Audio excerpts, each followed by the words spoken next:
ఇప్పుడు చూస్తున్నది శిలాజిత్. ఈ శిలాజిత్ ఎలా లభ్యమవుతుందో తెలుసా? పెద్ద పెద్ద కొండల చర్యలు ఉంటాయి కదా, పెద్ద పెద్ద హిమాలయాసు, పెద్ద పెద్ద కొండ చర్యల లోపల ఒక నల్లని తారువలే ఆ రాళ్ల మీద పేరకపోయినటువంటి పదార్థమే శిలాజిత్ అనేటువంటి పదార్థం. జై కాశీ. నేపాల్లో రుద్రాక్ష సంతకు వచ్చాం కదా, ఈ రుద్రాక్ష ఫార్మర్స్ కలుస్తూ ఉన్నటువంటి భాగంలోనే ఇక్కడ శిలాజిత్ అనేటువంటి పదార్థాన్ని చూడడం జరిగింది. ఒక గ్రీస్ వలె తారువలే ఉన్నటువంటి పదార్థం ఇది.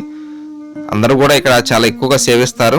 ముఖ్య కారణం కూడా చెప్తాను, ఎందుకంటే చలి ఉన్నటువంటి ప్రాంతం హిమాలయస్ రీజన్ అనేటువంటిది ఏదైతే ఉన్నదో ఆ హిమాలయస్ ప్రాంతాల్లో చలి ఎక్కువగా ఉంటుంది.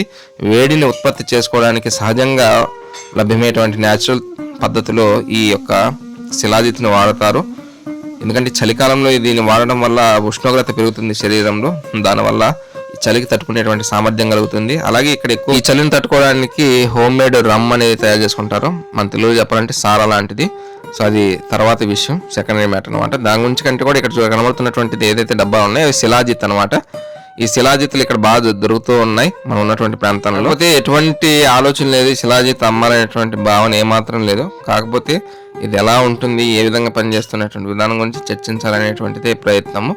రుద్రాక్షలు నాణ్యమైనటువంటి అమలు చేయాలనేటువంటి సంకల్పంతో మనం ఈ నేపాల్ మారుమూల అడవుల్లోకి సంతలోకి రావడం జరుగుతున్నది. ఫార్మర్స్ కలిసి ఏర్పాటు చేయడం జరుగుతున్నది. జై కాశీ.